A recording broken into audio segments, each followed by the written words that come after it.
শুধুমাত্র দুনিয়া, আমাদের জন্য যিনি আখিরাতের দুয়ার খুলে দিবেন তিনি কে? আখিরাতের দুয়ার যদি খুলতে চান আজকের এই মাহফিল থেকে হৃদয়ের বদ্ধ জানালা খোলা লাগবে।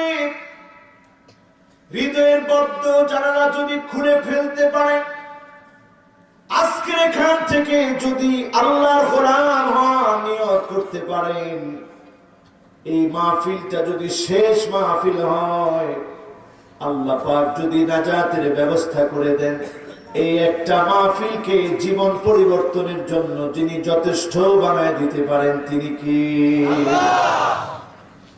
আমার ভাইরা, করোনার আক্রমণ যখন আবার আমাদের দিকে আসে,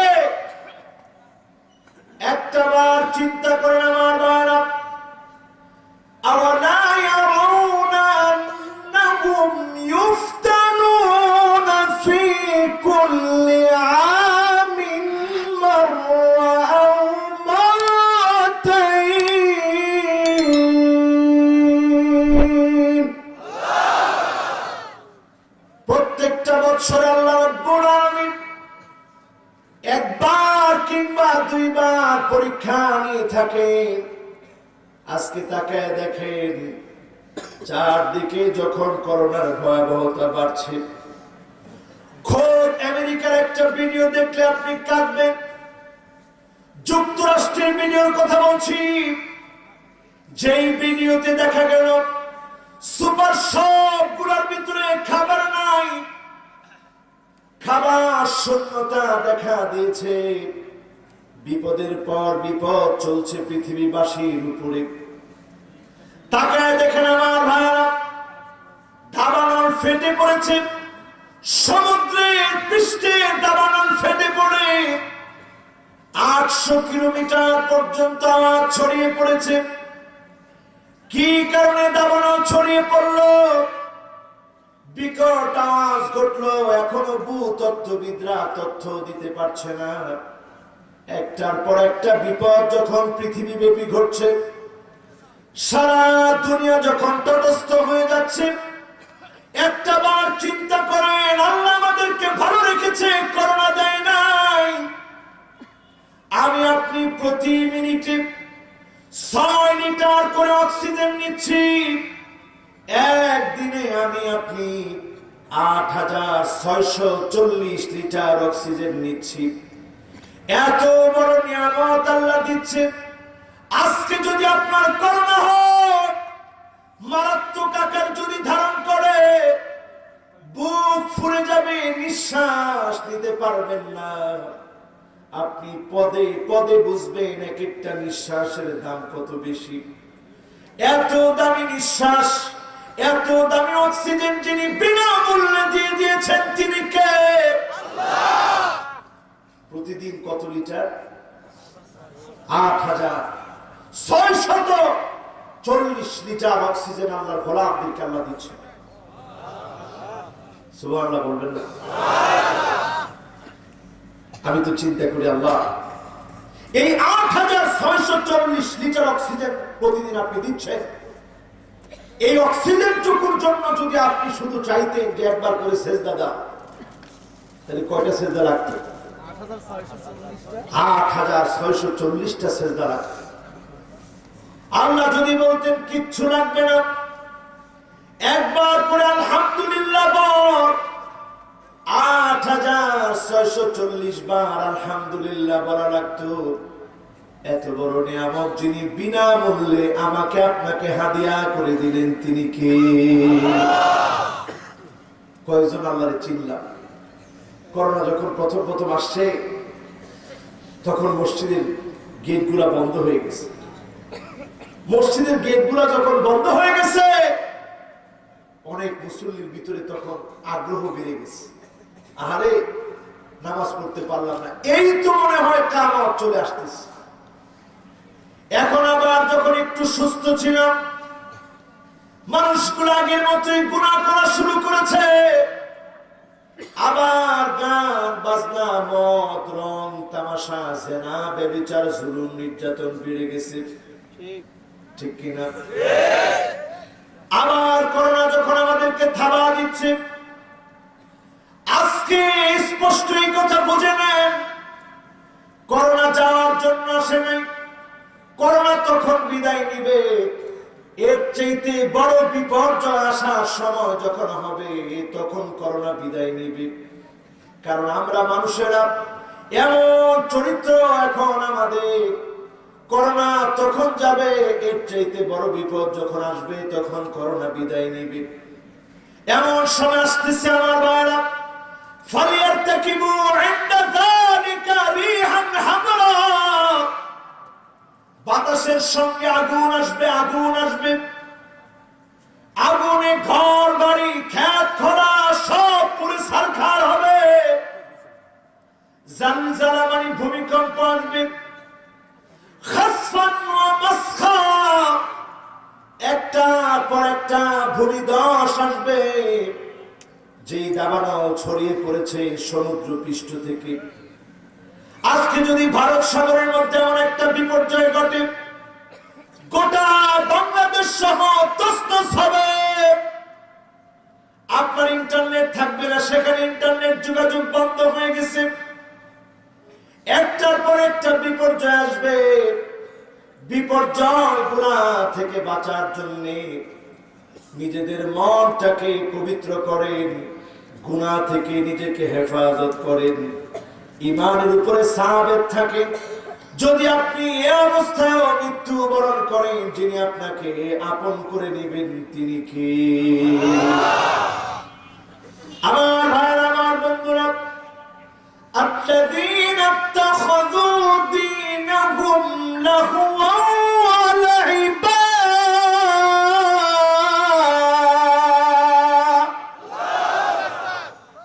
জীবনটারে খেলতামাশা মনে করেন।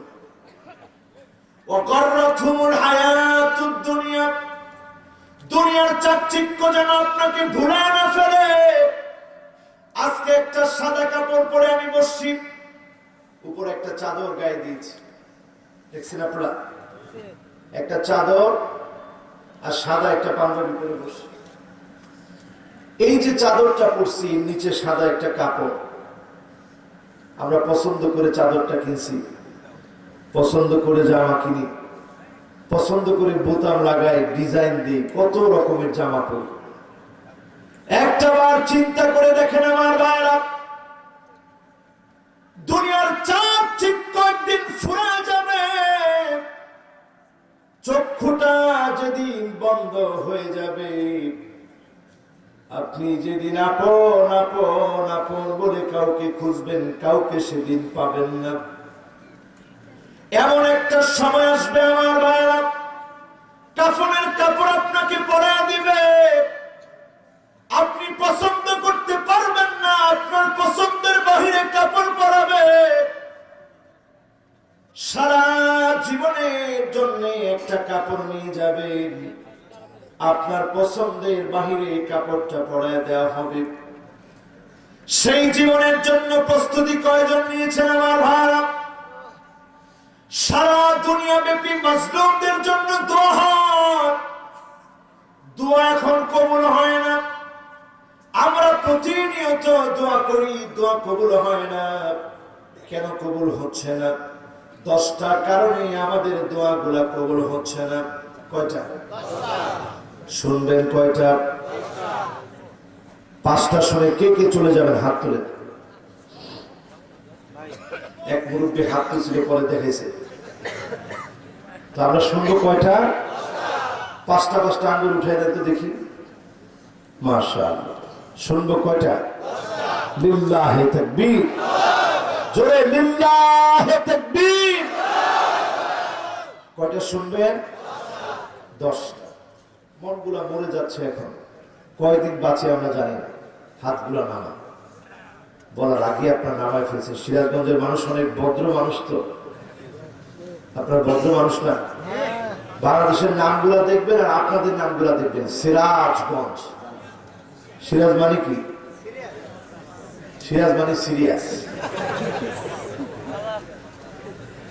একজনকে জিজ্ঞাসা করলাম সিরাজ মানে কি? সিরাজ মানে সিরিয়াস, সিরাজ মানে আলো। এটা আলোকিত এক নগরী। আলহামদুলিল্লাহ বলবেন না? বহু প্রতীক্ষিত এই নগরী, বহু মাজলুমদের এই নগরী, বহু সাক্ষীর এই নগরী, বহু প্রজ্বলিত বাতিঘরের এই নগরী। এক একটা প্রেরণার বাতিঘর এই সিরাজগঞ্জে আল্লাহ তাআলা জ্বালিয়ে দিয়েছিলেন, ঠিক না বেঠিক? এমন একটা এলাকার মানুষ এখন আমাদের হৃদয়গুলা প্রায় মরতে বসেছে সারা বাংলাদেশ, ঠিক কিনা? আজকে একটু হৃদয়গুলার আলোকিত করে নিয়ে যাবো, পরে ইনশাআল্লাহ। এক নম্বরে আমার ভাইরা, দোয়া কেন কবুল হয় না? এক নাম্বার কারণ হচ্ছে আনতারিফুল্লাহ ওয়া লাম তুআদ্দু হাক্কাহু। আল্লাহ রাব্বুল আলামিনকে ঠিকই তুমি চিনো, ঠিকই তুমি জানো, ওয়া লাম তুআদ্দু হাক্কাহু, আল্লাহর হক তুমি আদায় করো না। এখন তাকায় দেখেন, আজকের ফজর থেকে নিয়ে আসা পর্যন্ত অনেক আল্লাহর গোলাম 5 ওয়াক্ত নামাজটাও পড়ি নাই, ঠিক না বেঠিক? আল্লাহকে চিনি, আল্লাহকে জানি। করোনা হয়ে যদি আজকে অসুস্থ হয়ে পড়তাম, বারবার আমার মালিককে স্মরণ করতাম, বলতাম আল্লাহ মাফ করে দেন, ভালো হয়ে যাব, সুস্থ করেন, ভালো হয়ে যাব। যখনই বিপদে পড়ি, ওয়াইদা গাশিয়াহুম মাউজুন কাযযুলালি দাআউল্লাহ মুখলিসিনা লাহুদ্দীন। যখনই বিপদে পড়ে যাই তখন আল্লাহকে মন থেকে ডাকি। আজকের মাহফিলে যারা বসলে, কয়জন আল্লাহর হক আদায় করেছেন? আল্লাহর হক যদি আদায় করে না থাকেন, জেনে রাখেন যিনি পাকড়াও করবেনই করবেন তিনি কে? ইন্না বাতশা রাব্বিকা লাশাদীদ। আল্লাহর পাকড়াওটা বড় কঠিন হবে। আবু যর গিফারী রাদিয়াল্লাহু তাআলা আনহু মসজিদ নববীর কোণায় বসা আছেন, চাদর মুড়া দিয়ে চুপচাপ বসে আছেন।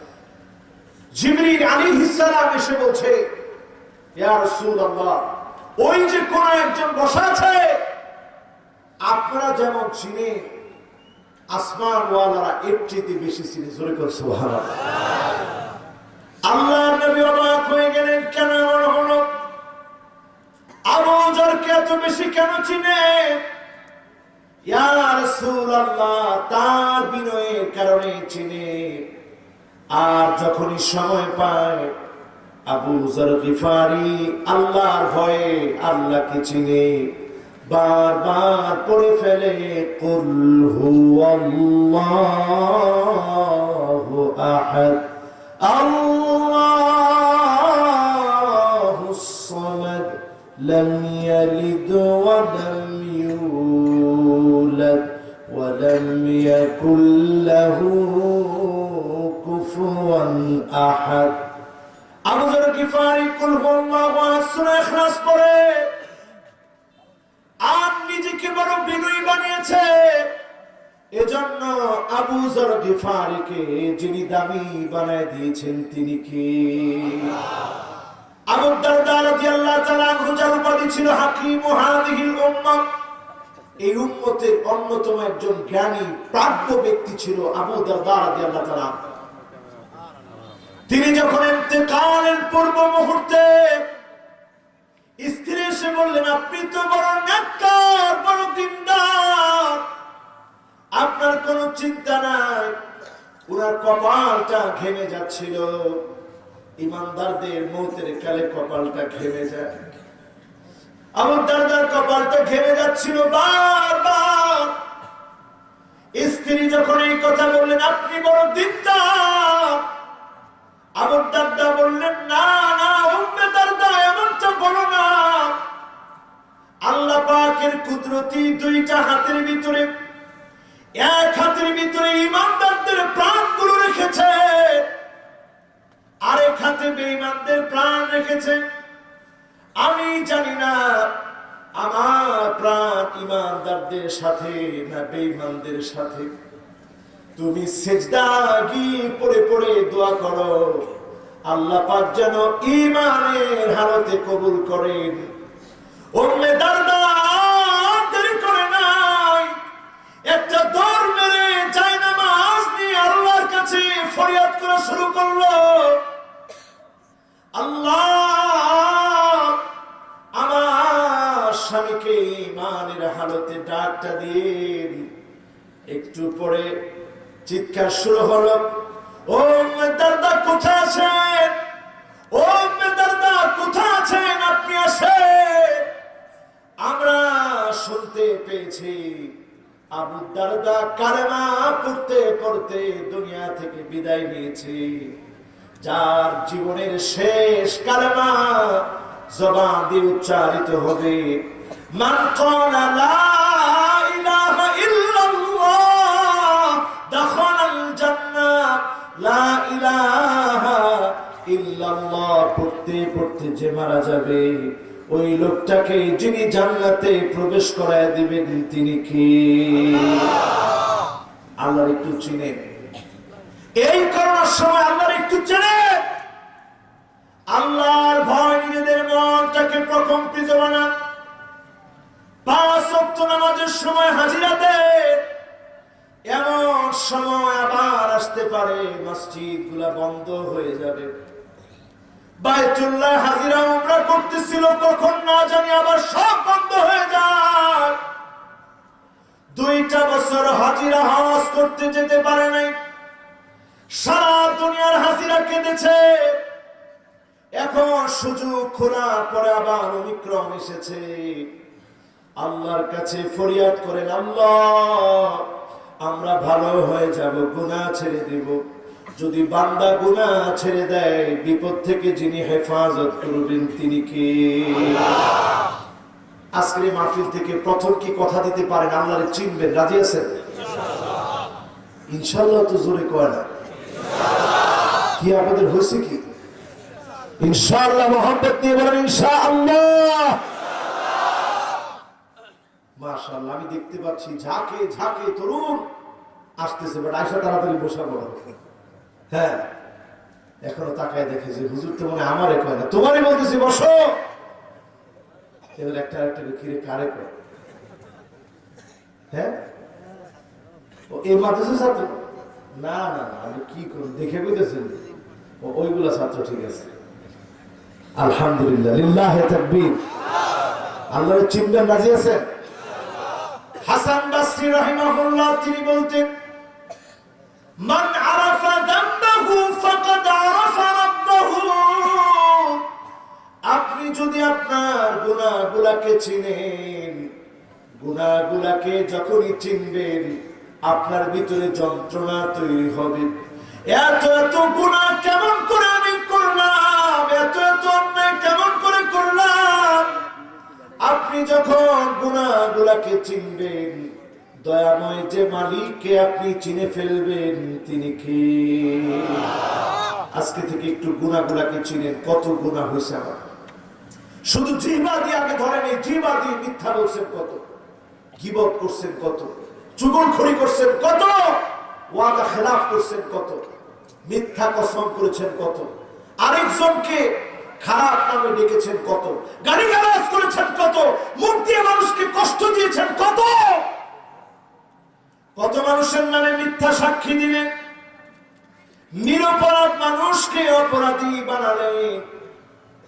এই জিহ্বা দিয়ে কত কিছু করলেন, একটু হিসাব করে কেমন করে আল্লাহর কাছে জবাব দিবেন।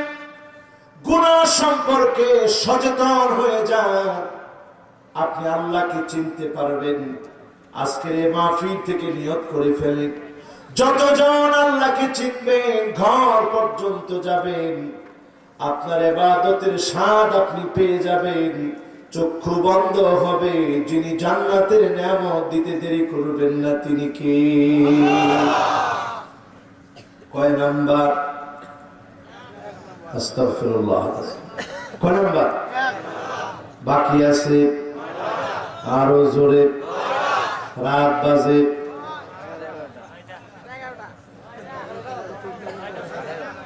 রাত বাজে বলে 9টা, দেখছেন কি চালাকি চালাক মানুষ, রাতে বাজে বলে 9টা। আপনারা আছেন তো?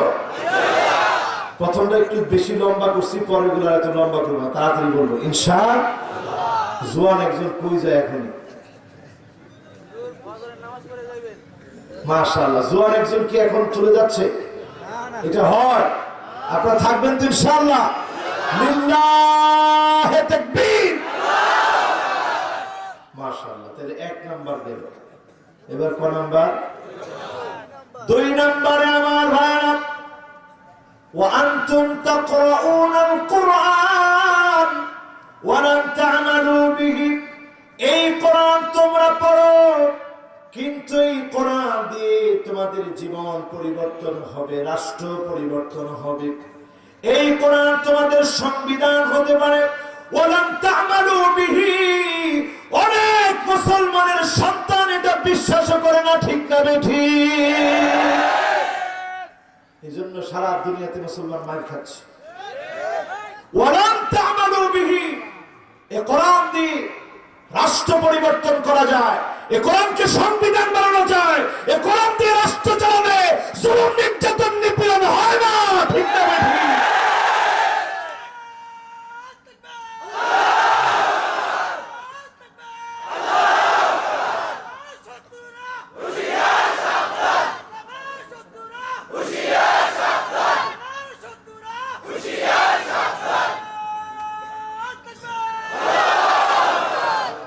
মাশাআল্লাহ, একজন আলেম যে বিপ্লবী কণ্ঠে তাকবীর দিয়েছে, এতে বোঝা যায় আমরা আল কোরআনের আলো ঘরে ঘরে জ্বালাতে চাই, ঠিক কি না? শুধু ঘরে ঘরে নয়, এই কোরআনের আলো যদি আমাদের পার্লামেন্টে জ্বলে, আমাদের কি কোনো আপত্তি আছে? আমাদের প্রধানমন্ত্রী তিনি মুসলমান, আমাদের এমপি মন্ত্রী মুসলমান, এই দেশ মুসলমানের দেশ, সবাই কোরআন পড়ে। এই কোরআনটা যদি আপনি শুধু পড়ে, কোরআনের হক আদায় হবে না, এই কোরআন দিয়ে আমল করেন, ঠিক কি না? সুতরাং এই কোরআন যখন আপনি পড়বেন, এই কোরআন দিয়ে জীবন গড়বে। এই কোরআন যা বলেছে যদি আপনি মানেন, আপনার পার্লামেন্ট যদি আলোকিত হয়ে যায়, এমন আলোয় আলোকিত হবে, আমার দেশের হিন্দু, খ্রিস্টান, বৌদ্ধ সবাই শান্তিতে থাকবে, ঠিক না বেঠিক? মক্কা বিজয়ের সময় সাহাবায়ে কেরাম যখন এসেছে, ইচ্ছে করলেই কচু কাটা করতে পারতেন, কিন্তু আল্লাহর নবী, বিশ্ব নবী, তিনি কোনো প্রতিশোধ নেন নাই। লা তাসরিবা আলাইকুমুল ইয়াওম, নবীজি বলে দিলেন আজকে কোনো প্রতিশোধ নাই। আনতুমুত তুলাকা, সদ্যপ্রসূত শিশু বাচ্চা, মায়ের গর্ভ থেকে জন্ম নেওয়া শিশু বাচ্চা যেমন স্বাধীন, আজকে তোমরাও এমন স্বাধীন, স্বাধীনতা ভোগ করবে। কারো উপরে নবীজি জুলুম করেন না, অত্যাচার করেন নাই। এই দৃশ্য দেখে কাতারে কাতারে কাফের মুসলমান হয়ে গেছে। আজকে যারা এখানে বসতেন আমার ভাইরা, ওয়া আনতুম তাকরাউনাল কুরআন ওয়া লাম তা'মালু বিহি। এই কোরআন কারীম পড়েন, এই কোরআন কারীম দিয়ে জীবন গড়েন। ইন্নাহু লাকুরআনুন কারীম, সম্মানিত কোরআন আল্লাহ আমাদেরকে দিয়েছে। এই কোরআন দিয়ে আপনি যদি সমাজটাকে পরিবর্তন করতে চান, মুহূর্তের ভিতরে অন্ধকার আচ্ছন্ন সমাজটাকে যিনি আলোকিত বানায় দিবেন, তিনি কে? বিশ্বাস হয় না? মনে হয় না? হয়। মুসলমানের সন্তান কি বলে? কি বলে? কিছুই বলে না নাকি? মাঝখানে কথা বললো কে? তো না বুঝে কথা বলছে, না বুঝে কথা বললে ওটা ধর্তব্য না, ঠিক আছে তো? এই কোরআন দিয়ে রাষ্ট্র চলুক আমরা চাই, সবাই চাই। সবাই যদি চান আমার ভাইরা, খেয়াল করে শুনে, খুব বেশি দিন সময় লাগবে না। আস-সা'য়ু মিন্না ওয়াল ইতমামু মিনাল্লাহ। কোরআন পড়েন, কোরআন বুঝেন, কোরআন নিজের জীবনে বাস্তবায়ন করেন। আমার ঘরটা যদি আমি ঠিক করতে পারি, কু আনফুসাকুম ওয়া আহলিকুম নার, আপনার ঘরের ভিতরে যদি কোরআনের বাতি আপনি জ্বালান, সমাজের ভিতরে যদি কোরআনের বাতি জ্বালান, রাষ্ট্রের ভিতরে যদি কোরআনের বাতি জ্বালান, সেদিন বেশি দূরে নাই, সব দেখা শেষ, সামনে হবে আল কোরআনের বাংলাদেশ। তাহলে এখন থেকে কোরআন পড়া শিখবেন তো ইনশাআল্লাহ? তাও তো জোরে কয় না, হিম্মত নিয়ে কয় না, শিখবেন শিখবেন শিখবেন। কোন সময় শিখবেন জানেন? ডাব জ্বালাইসা যখন আপনাদের সামনে দাঁড়াইবে তখন বলবে, আহারে হুজুর তো কইছিল ইকরা ফাওয়াতিহা সূরাতুল কাহফ, সূরা কাহফের প্রথম 10টা আয়াত পড়ো। আহারে সবই তো ওয়াজ থেকে শুনছিলাম, মনেও আছে, কিন্তু এখন পড়তে তো পারে না। শরীর আপনারা ক্ষুধার্ত হয়ে যাবেন, দুর্ভিক্ষ লেগে যাবে সারা দুনিয়ার ভিতরে, খাদ্য নাই, পানি নাই, পৃথিবী মৃত্যুপুরী হয়ে যাবে। ফিতনা থেকে যদি বাঁচতে চান, এখনই সূরা কাহফের 10টা আয়াত করে পড়ে ফেলেন। প্রথম 10টা আয়াত যারা পড়বে তাদেরকে যিনি ফিতনা থেকে হেফাজত করবেন তিনি কে? অহরহ আমরা প্রমাণ পাচ্ছি কোরআনের বিভিন্ন এজাজ, বিভিন্ন মিরাকেলের। এমন মিরাকেল এই পৃথিবীতে আল্লাহ দেখিয়েছে। বিমান চলতেছে আকাশ, হঠাৎ করে বিমানটা ক্রাশ করবে, বড় বিপদ ঘটবে। পাইলট ঘোষণা দিয়ে ফেলেছে বিমান একটু পরে দুর্ঘটনায় কবলিত হবে। সব মানুষগুলো কাঁদতেছে। একজন মুসলিম গুনগুন গুনগুন করে কি যেন পড়ছে। পাইলট বড় অবাক হলেন, সবাই কান্নাকাটি করছে, আপনি গুনগুন গুনগুন করে কি পড়ছেন? লোকটা তখন বলল, ভাই আমার মনে কোনো ভয় নেই, বড় আশা নিয়ে আমি আমার মালিকের কোরআন পড়ছি। আমি একজন মুসলিম, আমার মন বলছে আজকের মুসিবতের দিনে যিনি হেফাজত করবেন তিনি কে? পাইলট অবাক হয়ে গেলেন, থ হয়ে গেলেন। কেমন কথা, এমন আত্মবিশ্বাস কিভাবে আসে? বহু ধর্মগ্রন্থ দেখেছি, ধর্ম দেখেছি, কারো ভিতরে এমন আত্মবিশ্বাস দেখি না। এবার পাইলট কি আবার নতুন করে রিস্টার্ট করার চেষ্টা করেছে। অবাক হওয়ার মতো বিষয়, এতক্ষণ ধরে যান্ত্রিক ত্রুটির কারণে একটু পরেই বিপদ ঘটবে। ওই অবস্থায় পাইলট তাকায় দেখে নতুন করে যিনি রিস্টার্ট করে দিয়েছেন তিনি কি? পাইলটের আর বুঝতে বাকি নেই, বিমান ল্যান্ড করতে দেরি হয়েছে। মুসলিমের হাত ধরে বলেছে, ভাই রে, এত বড় বিপদের সময়ে, মুসিবতের সময়ে তোমার ভিতরে কোনো ভয় দেখি নাই, আর দেরি করতে চাই না, এখনই তুমি পড়ায় দাও লা ইলাহা ইল্লাল্লাহু মুহাম্মাদুর রাসূলুল্লাহ সাল্লাল্লাহু আলাইহি ওয়াসাল্লাম। আজকে দেখেন, জাপান বলেন, আমেরিকা বলেন, কেরালা বলেন, সব দেশে আত্মহত্যা হয় অহরহ, নিজের জীবনটাকে বিসর্জন দিয়ে দেন। এই পৃথিবীতে বিভিন্ন জঙ্গল আছে যেগুলো প্রসিদ্ধ আত্মহত্যার জন্য, ব্রিজ আছে প্রসিদ্ধ, এখান থেকে মানুষ জাপ দেয়। প্রতি মাসে এরকম অনেক ঘটনা ঘটে। এইরকম ঘটনা সারা দুনিয়াতে ঘটছে প্রতিনিয়ত। ওয়ামান আরাদা মুনিসান ফাল কুরআন ইয়াকফি। আপনি যদি কোরআনকে সঙ্গী বানাতে পারেন, নিঃসঙ্গ সময়ে যিনি আপনার সঙ্গী হয়ে পাশে দাঁড়ায় যাবে তিনি কে? এবং এই কোরআনকে আপনার নিঃসঙ্গ সময় সঙ্গী বানায় দিবে। সেদিন গেছিলাম কক্সবাজার, এই কয়েকদিন আগের কথা। একজন দোকানদার বলছে, হুজুর 7 বার আমি বিল্ডিং এর উপরে উঠছি আত্মহত্যা করার জন্য। 7 বার আমি আত্মহত্যা করার জন্য বিল্ডিং এর উপরে উঠছি।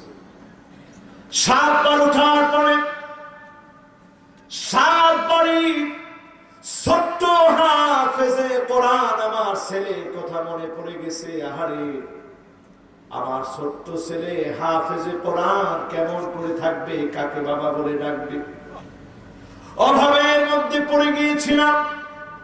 আমি 5 ওয়াক্ত নামাজ পড়ি। আমার বারবার মনে পড়েছে আমি একজন হাফেজের বাবা, আমি 5 ওয়াক্ত নামাজ পড়ি, কেমন করে কাজটা করব। ঋণের বোঝা যখন আমার কাঁধে চেপে বসেছে, আমি আর লোন নিতে পারি না, বারবার গিয়েছি, কিন্তু আমাকে কেমন যেন কোরআন ফিরিয়ে নিয়ে এসেছে। আমার কাছে মনে হয়েছে আমি একজন কোরআনে হাফিজের বাপ। কোরআনে হাফিজের বাপ হওয়ার কারণে বারবার আমি নেমে এসেছি। এই কোরআনকে যদি বন্ধু বানায় নিতে পারে, দুনিয়া আখিরাতে যিনি আমাদেরকে সেরা বানায় দিবেন তিনি কে?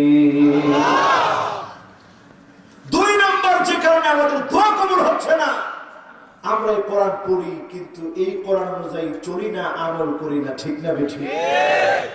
এবার ক নাম্বার? আরো জোরে। 3 নম্বরে আমার ওয়া আনতুম তুহিব্বুনা নাবিয়াকুম, নবীকে আমরা মহব্বত করি, নবীজি সাল্লাল্লাহু আলাইহি ওয়াসাল্লামকে মহব্বত করি।